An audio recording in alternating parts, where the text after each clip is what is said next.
Please pause for a moment of silence.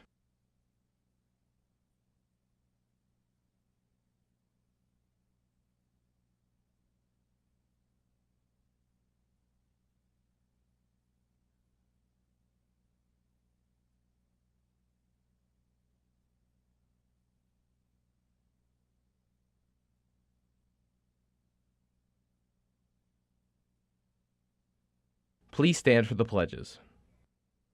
I pledge allegiance to the flag of the United States of America and to the republic for which it stands, one nation, under God, indivisible, with liberty and justice for all. Now for the Texas Pledge. Honor the Texas flag. I pledge allegiance to thee, Texas, one state, under God, one and indivisible.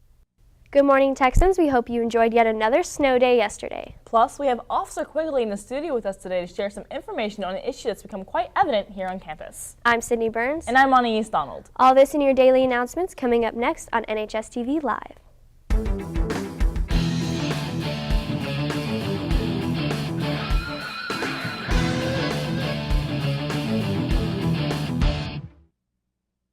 Congratulations to Madison Underwood, Amber Kratz, and Alyssa Zuzu for making it to state in this past weekend's vase competition. Great job and keep up the good work.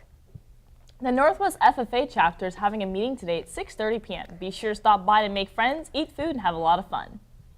Any first semester sports entertainment marketing students who qualify for the Cowboys Stadium field trip on this Friday need to get $20 to Mrs. Hunt in room 821 and pick up a permission form. Money and forms are due tomorrow by 3:45. You don't want to miss this trip. Due to the outbreak of violence seen recently at Northwest, Carrie is joined in the studio by Officer Quigley to discuss the consequences should you be involved in a school fight. Hey Texans, I'm here with Deputy Quigley, and as you can tell, fighting has become a serious problem here at the school lately. Officer Quigley, tell me, what kind of approach are you taking to solve the problem?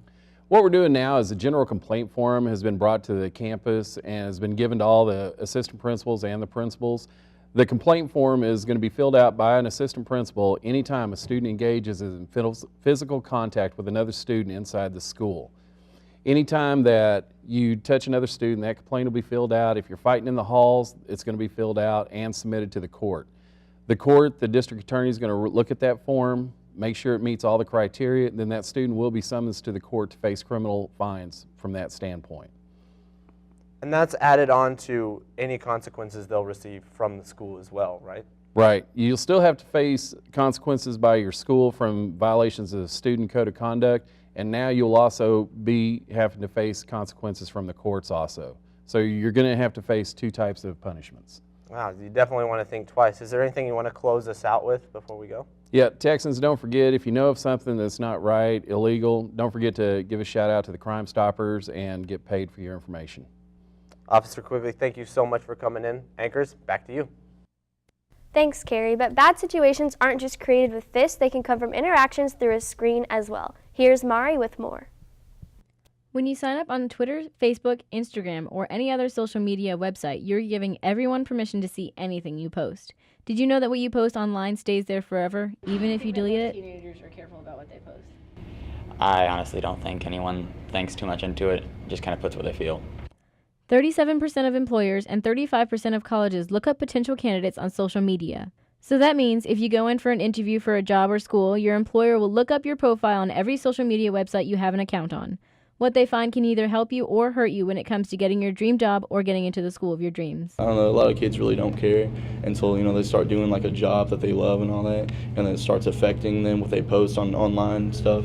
A lot of people don't think about it, but in schools they check out that, jobs and all that, so they need to start being more careful if they're not. Last year, a 19-year-old boy named Justin Carter was jailed for a post on Facebook sarcastically threatening to start a school shooting at an elementary school. Threats, whether sarcastic or not, are taken very seriously by the police. In addition to being careful what you say online, you should also be very careful about what pictures and videos you post. If you're underage and you post a picture of you or a friend drinking alcohol or smoking narcotics, someone could report you to the police, and they will arrest you.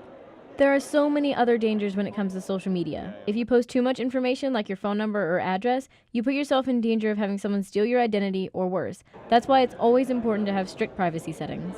A good rule of thumb when you post something online is to ask yourself, would I want my parents or even my grandparents seeing this? Or are a few favorites worth getting in serious trouble? If the answer to those questions is no, then you shouldn't post it. What you post online stays there forever. For NHSTV, I'm Mari Suba.